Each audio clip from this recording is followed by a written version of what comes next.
Bulabinaka, my name is Litia and I'm from the beautiful island of Laos and I love listening to Today FM. Today FM rock. My name is Casey, I'm from Tabua. We love Today FM in Tabua. Today FM rocks. My name is Selina, I'm from Tavenga Vengamba. I love listening to Today FM. Today FM rocks. Pula, my name is Carlo. I love listening to the music in Today FM, in Malak Island. Today FM rock. Today's hit music on Today FM. In the news tonight, Romano Tikotikada allegedly raped his maid in PNG. Cyclone Geeta to intensify to a Category 4 system. And bribery tops common forms of corruption offences in the country. From the studios of FBC Suba, Amrita Sagar. Worries created for the NFP and its troubled leader by its provisional candidates are mounting at an alarming rate, with yet another exclusive FBC revelation tonight that an intended NFP candidate had allegedly raped his maid in Papua New Guinea in 2014. According to documents obtained by FBC News, the alleged incident happened when former Police Commissioner Romano Tikotikada was Fiji's ambassador to Papua New Guinea 4 years ago. It's believed this incident was swept under the carpet until now because Tikotikada had paid the family thousands of dollars in return for their silence. Anna Ravulo with this exclusive report. The alleged incident took place in 2014 when our then ambassador to PNG, Romano Tikotikada, raped his PNG maid at his Port Moresby residence at a time when his wife had gone back to Fiji for 3 months. The woman in question then wrote a statement accusing Tikotikada of the rape. After 2 weeks for Madam to return from Fiji in August, he came home to have his lunch. He told her to massage him and not in the sitting room. There is another bedroom under the house. He lies down on the settee and told her to massage his back. He was wearing his lap when she was massaging his back. He removed his lap and turned around, grabbed her and pushed her down on the carpet. The woman says Tikotikada then allegedly raped her. She said that the alleged rape affected her marriage with her family, dishonoring and blaming her for the rape whilst demanding compensation. Her husband said for the High Commissioner to compensate him for what happened and leave his family. He demanded 40,000 kina for compensation. The High Commissioner already paid 22,000 kina in form of installments. This 22,000 he paid 5 times in 5,000 kina and 2,000 kina, and 18,000 kina was left for him to pay to her husband. The woman says the balance was paid by Tikotikada when he came back to PNG after a Fijian Christmas holiday. When Tikotikada returned from Christmas holiday in Fiji, she called him to settle the outstanding amount with her husband, but he said he just came back and will need time to have this amount collected. Her husband threatened her to settle the payment quickly or he will take the matter to court or cause some problems with the Fiji embassy. So far, her uncle has managed to settle the situation and the money will be paid. In her statutory declaration, the woman throws more light on the twisted and sordid incident. Declared that on Monday, 23 February 2015, she received the following payments: 5,000 kina as the balance of payment which will be given to her husband and 5,000 kina for her personal use to help her resettle following the alleged incident. The document was witnessed by Fiji's then First Secretary to PNG. Fiji Women's Rights Movement coordinator Shamima Ali was not surprised when FBC News relayed this story to her. She says compensation is not a solution to rape. We believe this should not happen at all, and and people who also allow themselves to be paid off, and often we find that the paying off is done to the families, not to the victim, the families. The people who allow this to happen should also, they should be criminally charged for this kind of thing. Unfortunately, our laws don't have that. Attempts to get Romano Tikotikada on camera or via phone interview has been futile, as he's in Levuka attending a funeral. He'd Party leader Biman Prasad seemed surprised when we asked him to comment on the issue. Prasad has asked for the documents pertaining to the rape allegation and says he will not comment until he speaks to his provisional candidate, Romano Tikotikada. Anna Ravulo, FBC News. Meanwhile, Femling Director Sharon Bhagwan Rolls says the case raises the issue that diplomatic immunity should not be a get-out-of-jail-free card as it's perceived, particularly when it comes to allegations of any form of sexual and gender-based violence. Tropical cyclone Geeta is expected to intensify to Category 4 in the next 18 to 24 hours. Fiji Meteorology Office is advising all communities to be vigilant as a tropical cyclone alert is now in force for the southern Lao group. Sainiani Boiler reports. On TC Gita's projected path, it is anticipated to affect southern Tonga and enter Fiji waters tomorrow night and pass south of Onoilau has a Category 4 system on Tuesday night. A tropical cyclone alert is now in force for Onoilau, Patoa and Fulanga. Severe tropical cyclone Gita is about 20 kilometers per hour and expected to turn southwestwards and track towards southern Tonga.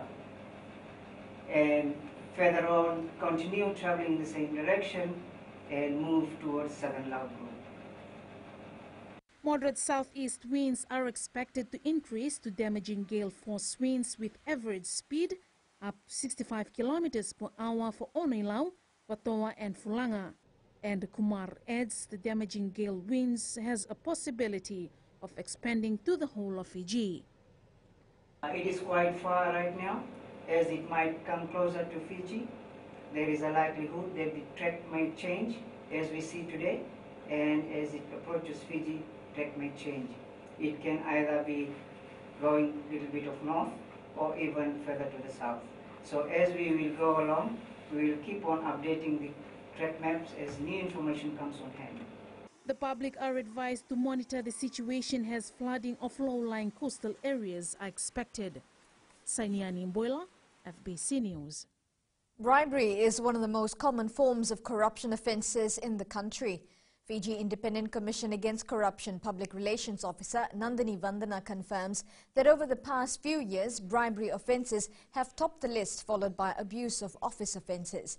In the last 10 years, FICAC has taken 224 cases to court, while last year alone 18 cases were taken before the courts. Over the years, of the 224 cases that we've taken to court, 115 people were involved in the crimes that were committed on corruption, and we've received a total of 94 convictions. 94 cases have been sentenced accordingly. 1 in 4 companies are forced to shut down after failing to recover from the aftermath of any major cyclone. Now, this was revealed by the Fiji Commerce and Employers Federation, who says this is because over 85% of companies in the private sector don't have a contingency business plan. Rachel Nath with this report. Fiji Commerce and Employers Federation is willing to take the lead role in helping these businesses become well equipped for the effects of a natural disaster. If you don't plan, you plan to fail. That's a rule of thumb. So it's our duty, and as part of corporate social responsibility, also to assist not only our members but all those in private sector develop contingency plans should they face sort of a natural disaster. It's important that we continue to employ Fijians, that we continue to keep our business running and open. Hazeman says there is a lot of assistance available for businesses to tap into, particularly from the United Nations. We prepare the private sector in terms of business risk management, in terms of profiling themselves, in terms of sustainable development, in terms of preparing their companies to be more greener. The training sessions will be in line with Fiji's presidency of the Marrakesh Business Action for Climate. We will be talking more on climate, more on resilience, more on management of once an event happens. What do you do post? What do you do after? And all that. The Federation will work with businesses in the market, flea markets, commercial businesses, big warehouses and the multinational companies to develop a contingency plan. Rachel Nath, FBC News. Still to come, 10,000 infringement notices issued so far. And Fijians celebrate Chinese New Year. Stay with us.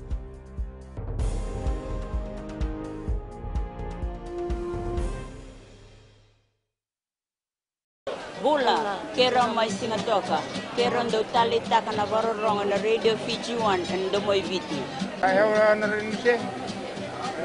Kombinasyon ko lang ndo talita kana Radio Fiji 1 kina Domoi Viti. Ayaw ko agaw sila tale. Nagurara may nawamanyi nandunga. Gitu talita gini ang gitu pinasibale pag nagudurong barong na Radio Fiji 1 na Domoi Viti. Na Radio Fiji 1 na Domoi Viti na bonga ni BNN.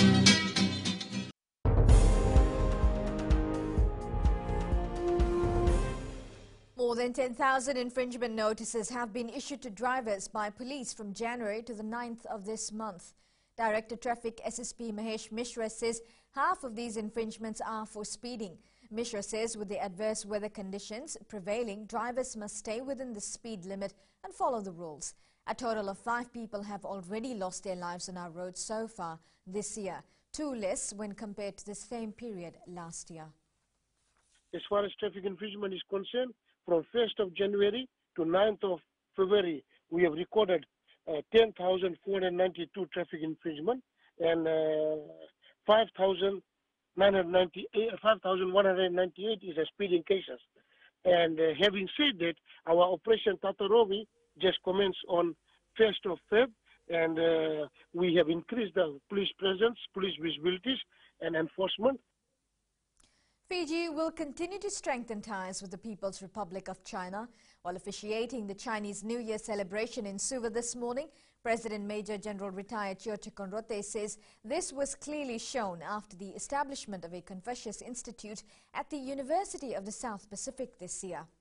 Conrote says the institute not only fosters the learning of the Chinese language, it also bridges the cultural gap between the two countries through country-to-country exchanges and cultural programs.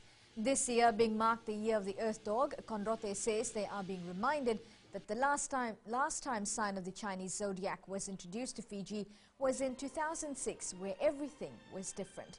Conrote thanked the Chinese government for supporting Fiji in terms of infrastructure development, climate resilience and the great support after Cyclone Winston. Come to this Year of the Earth Dog, a very different animal than indeed some 12 years ago. And the best of compliments of all Fijians, regardless of ethnicity, background, socio-economic standing, can celebrate these successes as equals, as a prospering Fijian family, united as one. The Fiji Roads Authority has called for tenders to engage a geotech consultant to determine the ground and soil texture of the Tamavuai Bridge. This is to determine whether the bridge can be expanded to a 4-lane road entering into Lami town. Chief Financial Officer Robert Sen says this decision was made to address the growing number of vehicles travelling from Lami and the Western Division into Suva. At this stage, FRA has done some preliminary studies on the groundworks and also the bridge. At this stage is in the procurement stage of the bridge. I think we have seen the forecast of how the traffic movement will be. Definitely we'll be looking at the 4-line bridge. Success comes to those who set their mind towards their goal and work hard to achieve it. Tonight, our successful Fijian is Vinesh Dayal, who not only owns the franchise Lunchbox, but is also the owner of North Pole Hotel in the friendly north. Pranita Prakash with his story. Successful Fijians is brought to you by the Fiji Development Bank, your partner in progress. Every successful person has a story behind it. And for Vinesh Dayal, it all started in a small home, and he calls it the dark days. Life was difficult. Kinoya, as you know, I grew up in the dark days of Kinoya in Nasinu. I was born there in a very small house, 5 siblings. Dad was the only sole breadwinner. He was a farmer and a fisherman from Baulevu. So when we came to Suva, he started doing cabinet joinery work. So I remember that before he left us that he worked as an unestablished government worker at 9 Miles Research Station in Nasinu. Our mom was always a housewife. Dayal, being one of the young siblings, learned the meaning of sacrifice from his older brothers, who paved the way for him for a better future. When you have so much difficulty, then you just don't get that opportunity in those days to have a better education and stuff. I, however, thankful to my 2 elder brothers who left education early at Form 4 just to help Dad and Mom work so me and the other 2 younger ones could study a little more. After leaving Carpenter's Finance, Dayal started a restaurant in 2001.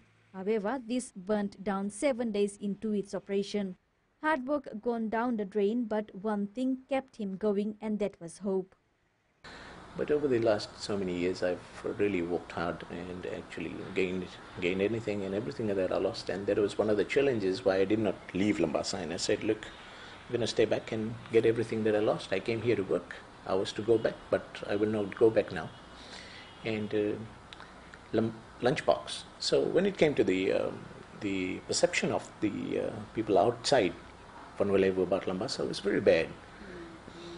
And there was nothing much in terms of food and stuff. So with my experience in the restaurant that got burned, after which I recovered, made another restaurant, and I built my own hotels, the Hotel North Pole A in 2007. Then I built, in 2014, I built the new North Pole, Block B. Looking back at his journey, Dayal, who now is a married man with children, says everything that happened to him had a reason, and there is only way to go from here, and that is forward. Oh yeah, for a first-generation businessman, you know, what we were taught was respect, being content in life. I always tell this: whenever I take a risk, I assess it properly. I only operate on strategic locations. You know, I've learned that if you want to do business, you got to be in that center. You got to get into where everybody is. Don't isolate yourself. Don't be scared of opening up a new business. Dayal's motto in life is to have compassion, be generous and kind to one another. He is also planning to open up a few more outlets in the Western and the Central Division. Pranita Prakash, FBC News. Successful Fijians is brought to you by the Fiji Development Bank, your partner in progress. Ahead in sports, Ba loses opening match in the OFC Champions League. And Team Fiji meets for Commonwealth Games. Details after the break.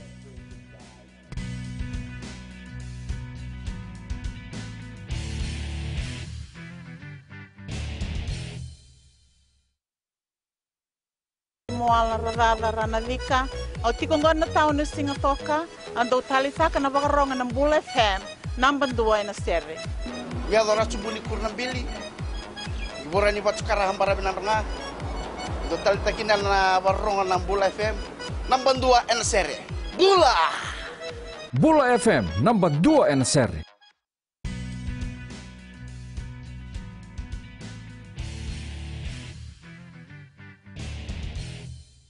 The Ba football side lost its opening game in the OFC Champions League, going down to Vanuatu's Nalkutan FC by 1-0. James Naka scored the goal for the hosts at the Korma Stadium in Port Vila. Vashnil Prasad reports.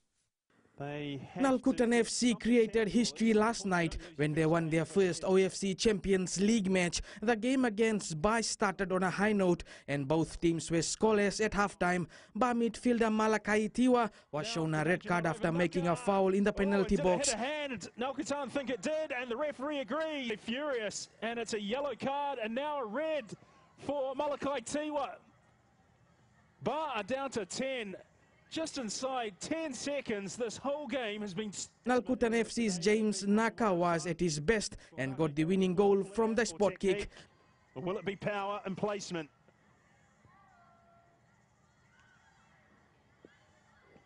Josiah Ratu sent the wrong way, and Nalkutan have their first ever... Ba coach Ronil Kumar says they will bounce back in the next match. Now we're going back to the camp, so we're gonna do some video sessions for the boys as well to then show our mistakes on it. So next time we're gonna come more stronger than what we was today. Nalkutan coach Moise Poida says the win sets their platform in the Champions League. Everybody look good. Everybody look good. Even we have one man down, or then the field become bigger. But they are very well concentrated and don't lose focus. That's why that's the important part. Ba faces Le City Dwellers in its next match on Tuesday. Vashnil Prasad, FBC Sports. Meanwhile, in the Vodafone Premier League matches, Nandi thumped Raketi 6 points to 1 and Lotoka defeated Rewa 2-0. The Team Fiji contingent today gathered for a high-performance workshop as they prepare for the Commonwealth Games in Gold Coast, Australia. The athletes and officials were reminded of the goal ahead and the meaning of representing the nation. Vashnil Prasad once again. It was time for athletes and officials who are part of Team Fiji contingent to get together and plan on what will be done at the Commonwealth Games. The main purpose of the event today is to bring all the teams together, to know that they will be traveling as a team, to know who else are in the team. High Performance Coordinator Krishnil Maharaj mentioned some areas the athletes need to work on before the game. Trying, then I have some success, then I go, oh, because I kept trying, I had some success, and it just builds from there. Okay? So those 4 key areas are the key to success, and we're going to go into them and discuss each of them a little bit. Present at the workshop were elite athletes and officials. Netball coach Vicky Wilson says it's a time to share experience with other Team Fiji members. All the sports get the opportunity to be together prior to the Commonwealth Games because we are one team, we are Team Fiji, and it's an exciting time. 142 members, including athletes and officials, will be part of Team Fiji to the Games in April. Vashnil Prasad, FBC Sports. England kept their Grand Slam hopes alive when they claimed a hard-fought 12-6 victory over Wales. The side outscored the host 2-0, with Johnny May crossing for a brace in the first half. Ireland made it 2 wins out of 2 in this year's Six Nations when they claimed they deserved 56-19 win over Italy. The side ran in 8 tries in the game. Queensland Reds women's side were crowned the champions, beating New South Wales Waratahs 10 points to 5 in the Brisbane Global Tens final last night. The Blues rugby team was crowned the Brisbane Global Tens champion after beating Hurricanes 10 points to 7 in the final. Blues tries were scored by Akira Ioane and George Moala, while Hurricanes' try came from Alex Fido. Coach Tana Umanga says the win has set the platform for the Super Rugby season.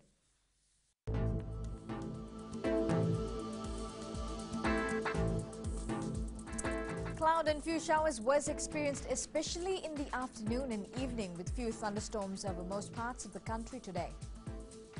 Now in the west, cloudy and humid throughout the day, with temperatures hitting 31 degrees. Eastwards from Pacific Harbour to Suva, cloudy and humid with a few showers in the afternoon. And up in the north, same conditions as the east, occasional rain to continue till tomorrow night. At sea, moderate southeast to southwest winds possibly increasing to strong, with average speeds of 40 kilometers per hour, with gusts to 70 kilometers per hour later on Tuesday. For the tides, high tide tonight will be at 9:44, with low tide at 2:46 tomorrow morning. Sunrise will be at 5:58. Now for tomorrow, periods of rain, heavy at times and few squally thunderstorms over most places. Localized heavy falls may lead to flash flooding of low-lying areas. As for the further outlook and looking to Tuesday, occasional showers are expected. Recapping the main stories, Romano Tikutikuta allegedly raped his maid in PNG. Cyclone Gita to intensify to a Category 4 system. And bribery tops common forms of corruption offences in the country. For these stories and others, you can tune in daily to our sister radio station, Gold FM. To our poll question. This week, we are asking, should those caught vandalising FRA properties be fined? Visit our FBC website to answer. You can send us newsworthy pictures and videos on email fbcnews@fbc.com.fj or share it with us via our Facebook page, FBC News. Or you can also follow it and tweet us your news tips at FBC News or simply hashtag FBC News. And that was your FBC News for tonight. Until next time, good night.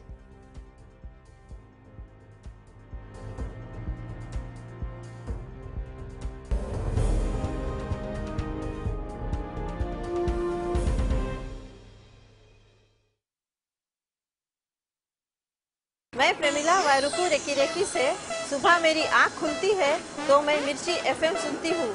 मिर्ची FM is number 1. It's so hot. हम लोग बार town के career driver लोगों ने हम लोग के मिर्ची FM सुनो अच्छा लगे। मिर्ची FM is hot. हाय, मैं संध्या नारिया रेफरी से मेरे सारे दोस्त मिर्ची FM सुनते हैं। मिर्ची FM is hot. I love मिर्ची FM. हमें स्पिन तक हुआ कि मिर्ची FM में सबसे अच्छा गाना बजे। Mirchi FM, it's hot.